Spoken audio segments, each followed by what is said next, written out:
Someone You Should Know. A program about people you know and even more that you don't. Hosted by Stuart Sax, veteran, husband, father, and grandfather. Now, here's your host, Stuart Sax.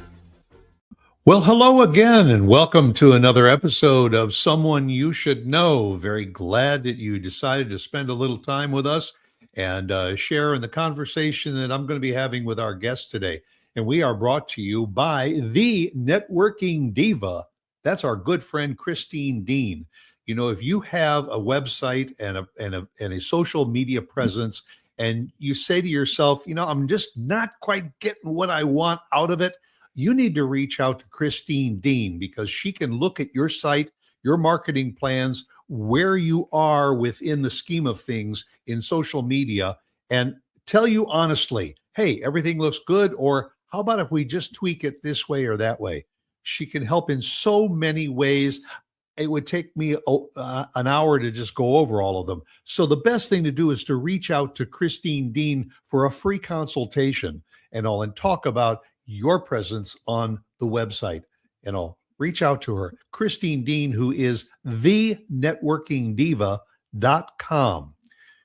You won't regret checking out the website and also reaching out to Christine. Thank you very much, Christine, for sponsoring the show and also for being our producer. We very much appreciate it.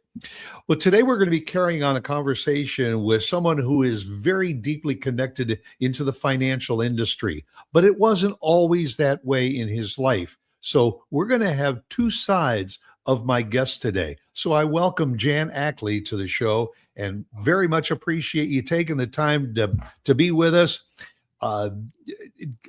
Great to have you and to have this conversation. Thank you, Stuart. I appreciate the invitation.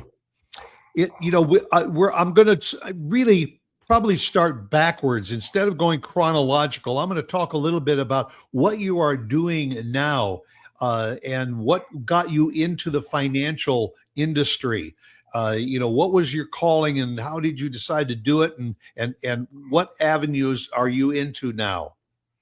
Yeah, I appreciate it. I have been a commercial banker in corporate finance for 37 years now. It's really all I've done in my career. I'm an Ohio State graduated in finance, and so that's the Ohio State. Oh, you got it. It's the Ohio State University, and immediately following graduation, I went to work for a bank in Detroit, and so I'm originally from Ohio, so I moved my family up to Detroit and started my banking career. At that point, I've worked for really large banks, and then I've worked for some smaller banks over the years during that 37 years, all in corporate finance. And how I got into it really is we'll talk about it, I think, in a little bit, but my background is such that I grew up pretty poor financially, and my mother used to talk to me about, she was a teller at one time in banking, and she used to play, when I was a little kid, she used to play banking things with me, and it just kind of stuck in my head, and I figured, I don't have any money, I better find out how it works. So It just kind of stuck with me, and that's how I am and where I am today.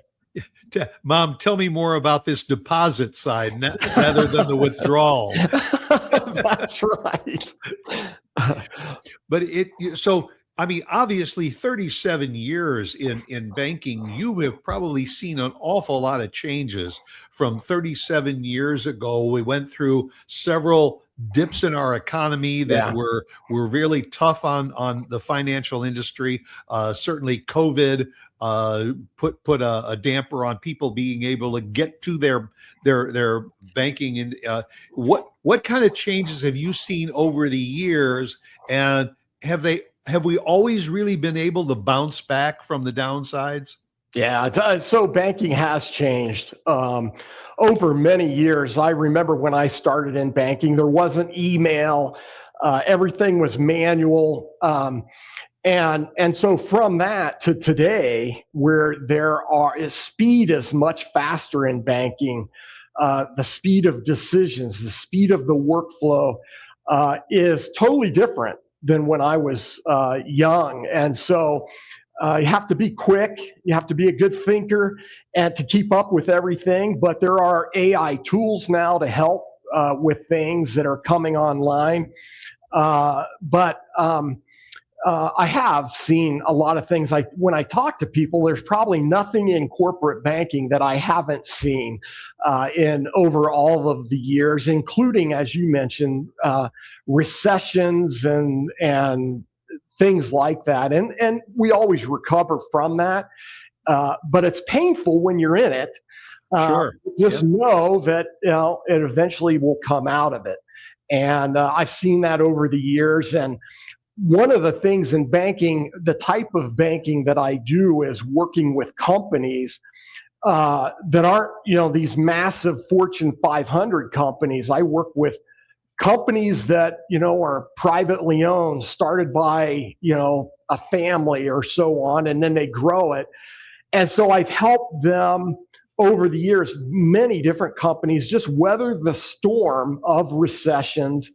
I see myself not so much as a banker. I'm really an opportunity finder for people and a problem solver. And I just do that with financial banking products. But yeah, I've seen everything that you could possibly imagine over all the years. Well, my wife and I were in retail for 40 years.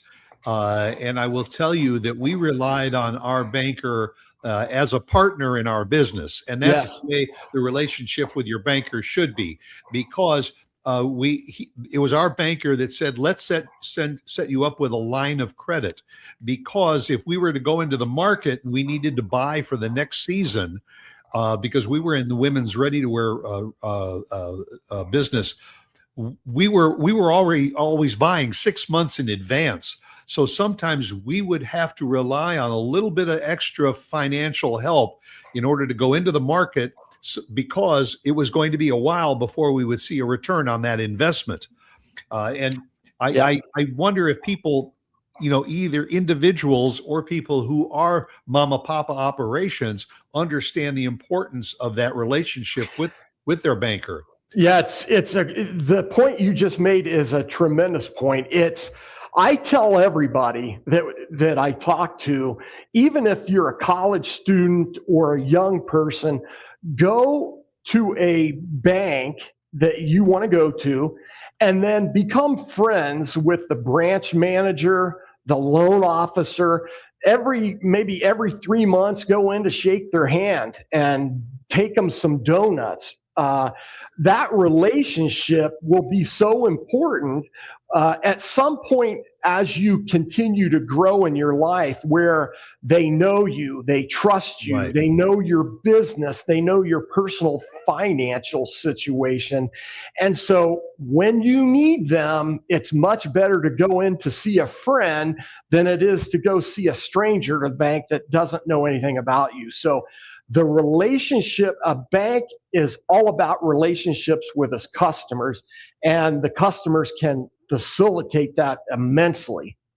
And over the years, I found that if I wanted to buy a car, I wanted to finance a car, rather than going to an outside agency or so, the first step is to go to your banker. Yeah. Because the bank very often can give you a same or a competing or a better rate and all, in order to, because they know, as you say, they have that relationship with you, and they can assist you with your banking needs. Yeah, they'll also sometimes go into a bank. A company will go into a bank with a certain thought about what they want and need. But then, because of that close relationship, a good banker will say, hey, I understand what you're saying. Here's another way to look at it where we can help you more. Maybe it's a different product or a different type of a structure for that customer. But being able to rely on advice from a financial standpoint of your banker, it's really important to tap into that. And also, it's I think it's extremely important to start young people at an early age. I have a 16-year-old grandson who does have a credit card, and he does have his own savings account. And boy, this kid, when he does something great, we like to give him a little extra cash or so, or Yeah. for his birthday. He has learned the importance of not putting that money in your pocket and going out to the candy store to blow it. Put it into the bank to watch it grow.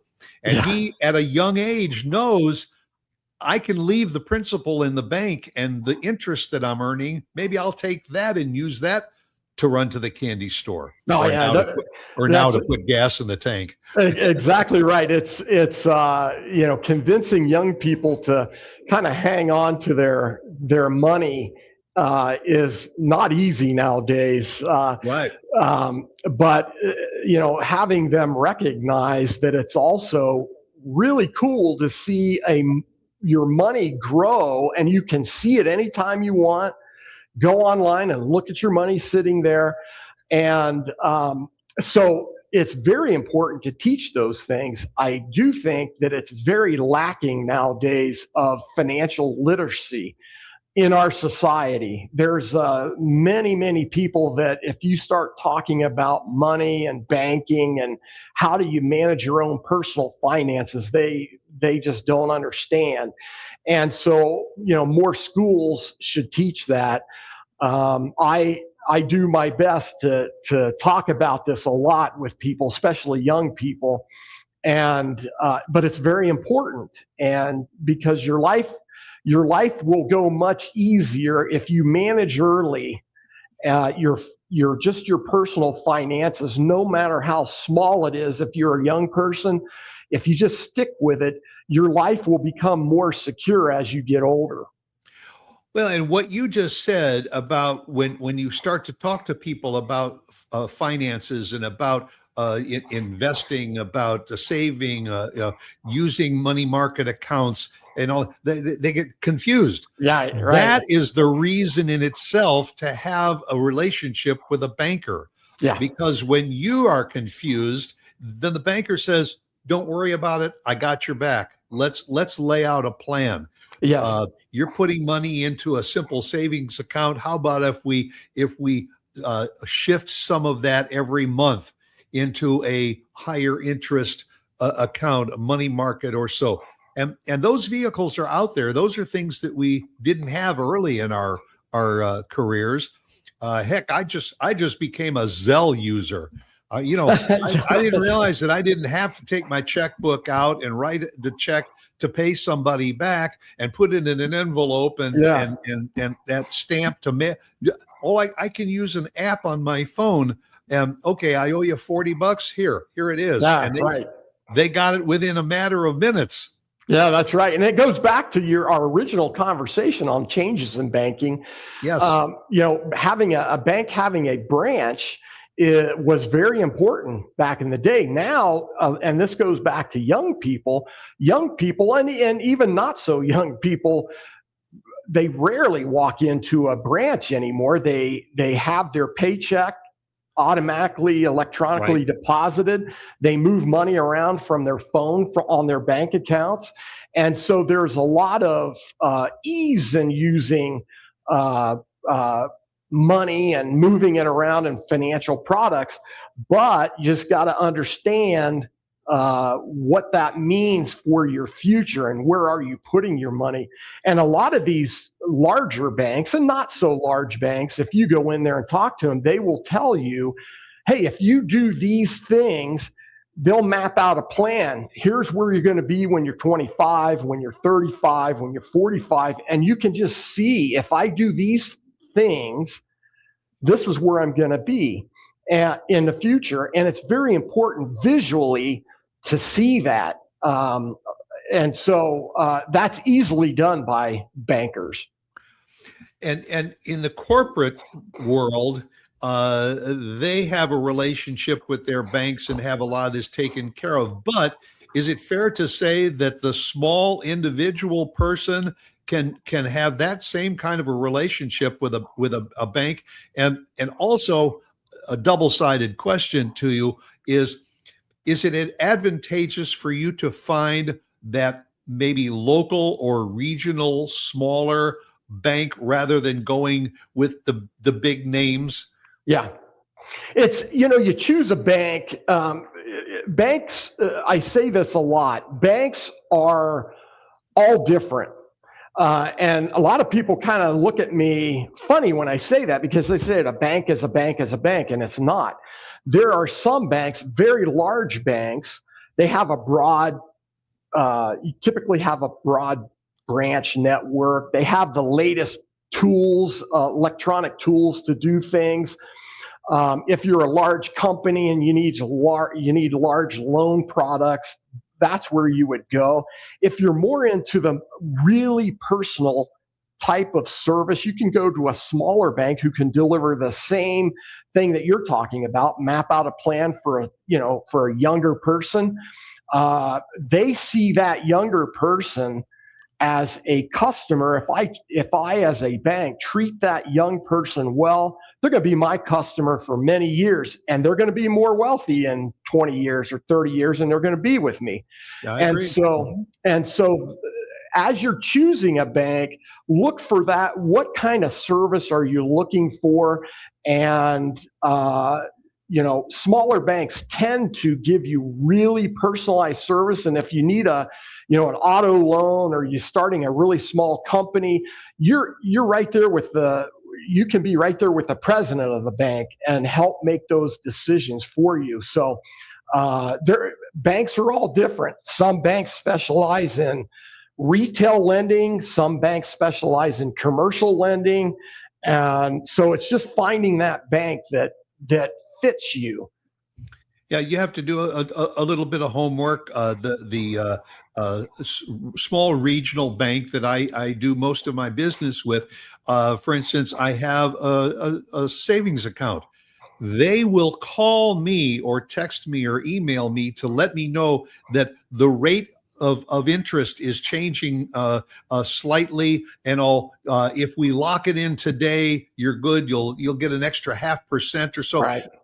The big banks, the onus is on you to research to find out when that's happening. The small bank reaches out to you, and that's important to do.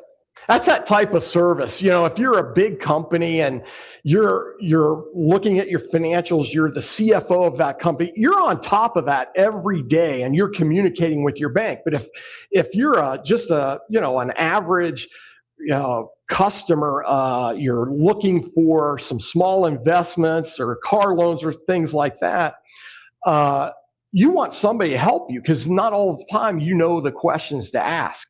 Right. And so it's that relationships is important, because they'll call you, they'll keep you alerted on certain things, and it just helps your plan in general. I'm going to segue a little bit into the other part of who Jan Ackley is all about, because I think it's fair to say that the value of a dollar. Yeah. Because there was a time in your life when you didn't have a dollar. Right. Or a quarter. or small change. Yeah, that's right. You were raised in Appalachia, which I find fascinating. And so I want you to spend a little bit of time telling the people that are watching and listening what it was like as a child growing up in Appalachia, where you grew up without, not in a privileged setting, but a rather, underprivileged setting. Yeah. There are a lot I love talking about this aspect of life. And the reason is because, I did grow up in Appalachia. I grew up in southeastern Ohio, a little town in southeastern Ohio. And a lot of, coal mine. My grandfathers were coal miners. I never knew my grandfathers. Both of them died in the coal mine. One of them died in 1929, right after the Depression in December. My mother was 2. and he died. And then I had a grandfather that died in 1938 from a coal mine cave-in. So I didn't have grandfathers that I knew. My dad was a steel mill worker for many, many years. But I grew up in a single parent. My mother and father were divorced when I was a baby, and so he wasn't in the house much, and so we didn't have a lot, and so I learned the value of little things. And when I say that, maybe the word I should use is gratitude for little things, because when you're in certain situations that are rough, unhappiness creeps in. Wasn't very happy when I was a kid, but I learned that gratitude, even for little things, helps happiness grow. But it was a struggle.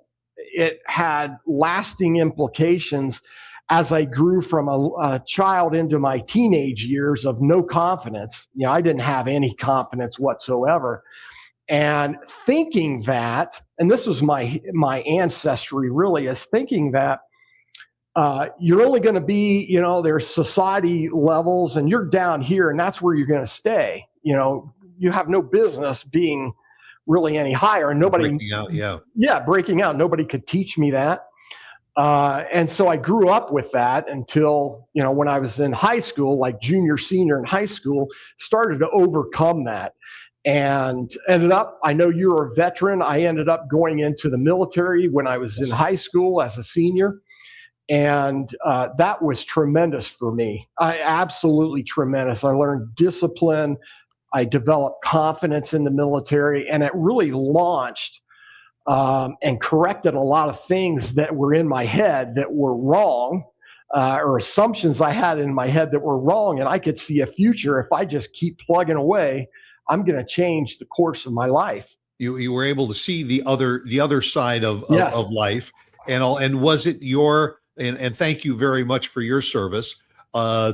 Was it the military that gave you the opportunity then to pursue your college career using the GI Bill? Yeah, it was really a couple things. When I was in high school, I thought, I can't go to college. I'm not college material. It's that weird way of right. Thinking that you're limiting yourself. Did you feel you were not college material because financially you wouldn't be able to go, or just intellectually you weren't prepared? Intellectually, I thought everybody was smarter than me. I'm not going to be able to do college. You make these preconceived notions that are totally false, but in your mind they're facts. And so I limited myself. No confidence. Didn't think I had the ability to do it. And money was out there, but the money thing never even came up because I didn't think I could go to college. So I never even bothered to figure out how to pay for it. But once I started to think through some things as a senior in high school, started talking to a couple of men that gave me some encouragement, and I went into the military. It helped me, as I mentioned, with confidence and discipline. But the military also helped me once I decided, you know what, I can go to college. I might fail, but at least I'm gonna try. And so when I made that determination, then the military helped me fund that dream that I had, that became a dream that I can do this. And so I'm really grateful for what the military did for me.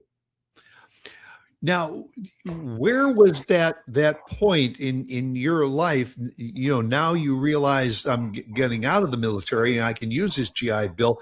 What was it that said, Jan, I think let's look into the financial industry as our path rather than going in any other direction?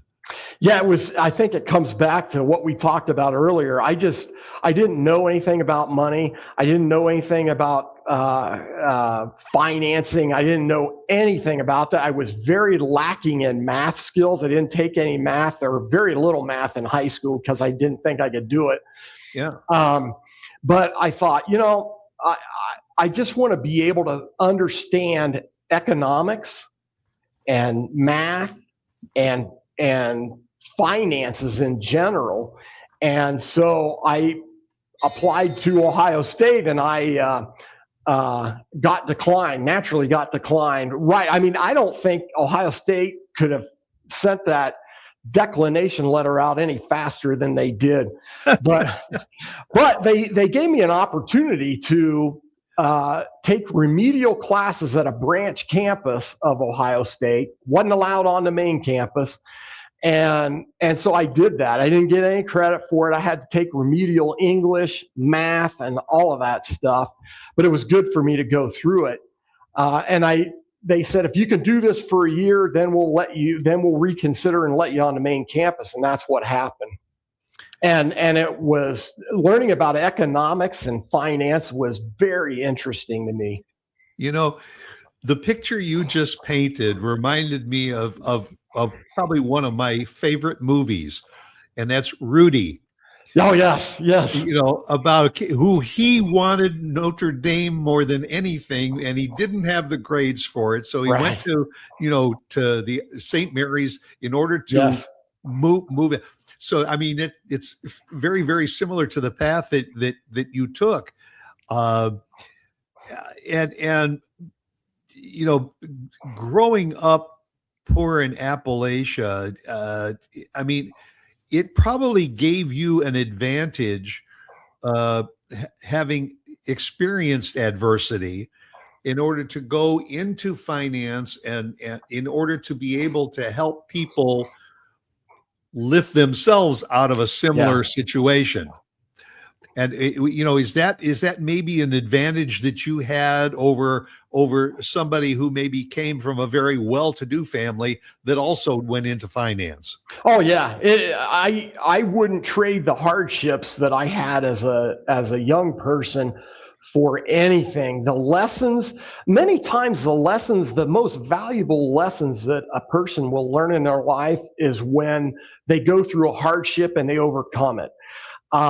I developed traits that I use to this day, and how I've been successful in banking. I use traits like grit, finding a solution to a problem. When I was a kid, I loved to drink pop. We call it pop in Ohio. Midwest. Me too. I grew up drinking pop, not soda. Not soda.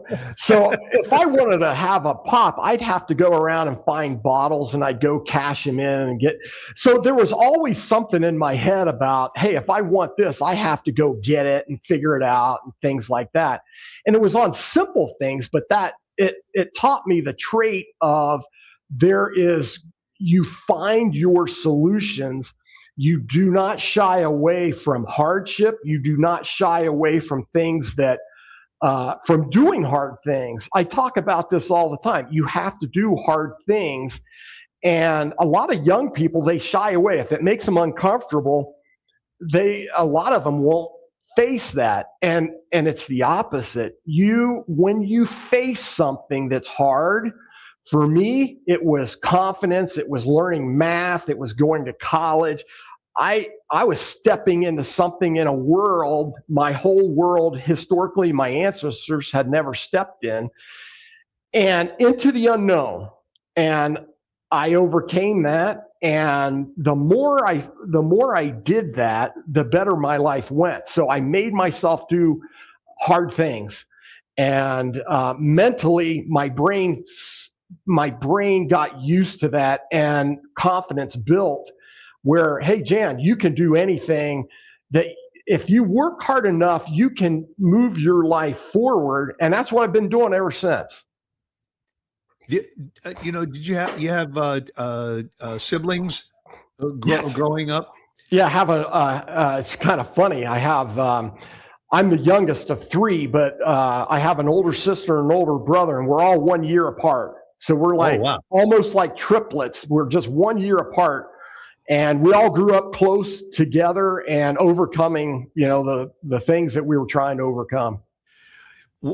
Did you have a good relationship because of your challenged upbringing and all? Was it easier for you to relate to your brother and sister? Yeah, I mean, we were very close. just Because because that's the exception rather than the rule, because most of the times when you look at families that have, a few children that are all within a year or two apart, they're at each other's throats constantly. we were, but we were still in it together, if you will. My brother has totally different interests than I do. So does my sister, but we all managed to work our way through things. And in little different ways, but we've managed to be successful in life. And it was my mother. My mother never got remarried. She devoted all of her time to her 3 kids, and she passed away about 5 years ago at the age of 90. I think it was either 93 or 94 years old. But her main goal was, I'm going to raise my kids, do everything I can to make them successful or help them be successful. Well, there was about 3 years between my sister and I, and we got along marginally. My sister learned about banking at a very early age because when I annoyed her, she told me how I could pay her off to keep her mouth shut. That's good. Not tell mom and dad, and that's what I would do. She'd say, you're supposed to be doing your homework, and I'm going to tell mom and dad. No. Here's my allowance. Yeah. She bought her first house, I think, when she was a teenager. Oh, gosh, that's great. but it is interesting to me to see how you have, and it says in some of your paperwork and everything, how you went from Appalachia to the boardroom. Yeah. And just thinking about that, what incredible distance there was between point A and point B. But was it just perseverance and drive, and as you said, the military that helped you build those stepping stones to get to where you're at now? Yeah, it's really true. I mean, I look back, and I've written about this. I look back at where I was and where I am today. I'm in Salt Lake City, Utah. My career took me out here, but it's like 2 different worlds, and I have the ability to see the world with a lens of being poor and things felt hopeless, to the same world, just looking through a different lens of being successful and having a family and good relationships. And it's 2 different worlds. And it took me a lot of time to get there. I'm responsible for people in the bank that I'm at. I'm the CEO of the bank that I work with now, and I love taking care and helping people to grow, but it is a different world, and it took a lot of effort. It just didn't happen.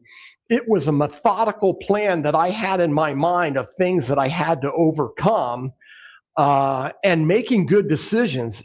Kept myself out of trouble and just said, look, I need to make good decisions as I'm doing hard things. And I could see this progression as it was happening, and it just made me feel good. And I'm just going to keep at this. I'm going to keep at it and keep at it and keep at it. And along the way, find ways of being happy, but looking into the future. And that's how I did it. It was just a methodical, doing hard things, making good decisions that have taken me from Appalachia, where I was, to where I am now. You married? You have kids? Oh, yeah. The funny story is I met my wife in the 7th grade at Roosevelt Junior High School. Yeah. So she's from Appalachia too. She is. Her mom and dad were actually from Utah, but she was born in Ohio. She grew up. We went to the same junior high school. We graduated together, and she really, she was my. In the 7th grade, I made fun of her, which is what 12-year-old boys do, right? It's like exactly what we do. So I made fun of her clothes and everything, which was weird because I didn't have very many clothes, and she was the daughter of a dentist, and anyway, that's weird how Okay. 12-year-old boys' brains work. Well, yeah. But we started dating, actually. We were kind of friendly in high school, but we started dating right at the end of our senior year in high school. And then we got married early. We were married at 20. My first son was born a year later at 21. And my oldest son now is 40 years old, which is hard to believe. But I have 5 children, and I have 8 grandchildren now. And they all live here they all live out in Utah close by. And they all have bank accounts with you? No, they have their own bank accounts. They probably don't want me to see them. But no, they have their own bank relationships. But I've always said to them, keep close to your bank. And they will come to me with finance questions and I'm not good with a hammer, so if they needed help putting a roof on, I'm not much of a help with that, but I can give advice on that. I can get you a loan to get that. Yes, that's exactly right. Yes. Now, have any of your children followed in your footsteps and gone into the banking industry? Oh yeah, it's interesting you asked that question. Out of the four of my 5 children are in the commercial finance industry right now. I have a daughter she's a mother of 4 children of her own, so she has to spend a lot of time with them. But the other 4, they're all in the finance industry.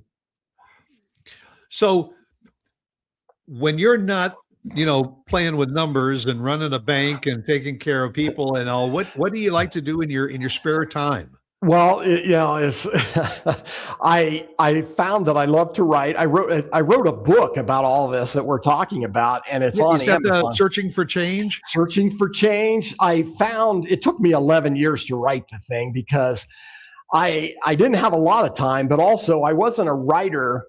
I was a business writer, not a writer to interest people. And I hired a coach to help me and things like that. But I wrote this book, and as I wrote it, I discovered, wow, I really like to write. And so I do some writing type of things like that. But I spend a lot of time with my wife and my grandchildren and my kids. They all moved to Utah after I moved out here, so we're all together. And that's where I spend my time is really I've got a big crew, a family crew that I watch over, and we have great fun together, but that's really where I spend my time. Well, throughout the show, folks, we have been scrolling a YouTube site that you can visit to learn more about Jan. And also through that YouTube site, if you want to reach out to Jan with any questions about banking, about what to do, he'll field your questions. And I love the name of your site, A Matter of Factly. Yeah, that's great. Yeah, it's a name that we came up with as a family, and yeah, I love to help people. I give back that way, and so I field a lot of questions from companies as well as individuals. I've taught lessons on finance. I teach other bankers how to look at corporate loans. I've done all that, but I'm really interested into helping people understand so that their life can become better. Yeah, instead of wallowing around with questions and all, finding the right avenues to get those questions answered to remove the burden off your shoulders. Yeah. We live in very challenged financial times right now, and it's important to have that relationship with your family and the people in your life, which includes your banking relationship. Yeah. In order to take care of. Yeah. A bit of advice you throw out there to people that are watching and listening to this show? Yes, and I appreciate that question. It's don't be a victim. Victimhood will only keep you down. There are opportunities that are endless. You may not know about them, but it's your job as a person to not be a victim and find that path. There are people out there willing to help you, but Don't keep yourself down by feeling sorry for yourself. Always look forward and use your time wisely. If you use your time wisely on things that will help you grow, you will see that growth. But on many times, people will feel so like they're a victim of society or a victim of their circumstances, or I'll never. This is the mindset that my family came from, that I'll never achieve anything. That is not true. And it's use your time wisely and don't be a victim. Move yourself forward, because it's on you. It's on you to be responsible for your own growth. You're either part of the problem or you're part of the solution. Exactly right. And if you're part of the solution, there are people willing to help you. That's great advice.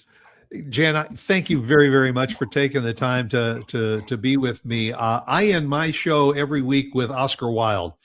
His quote was, "Be yourself, because everyone else is already taken." That's it. That's exactly right. And I can tell that is something that you have kind of embraced your entire life. You went from Appalachia to the boardroom. I commend you for that. And again, thank you for your service to our nation. And thank you again for taking the time to be with us today. Oh, this is great fun. I really appreciate it, Stuart. Well, go out, make it a great day, make it a great week and everything. Stop back and see us for another episode. And again, a big thank you to Jan Allen Ackley for taking the time to be with us and sharing his story.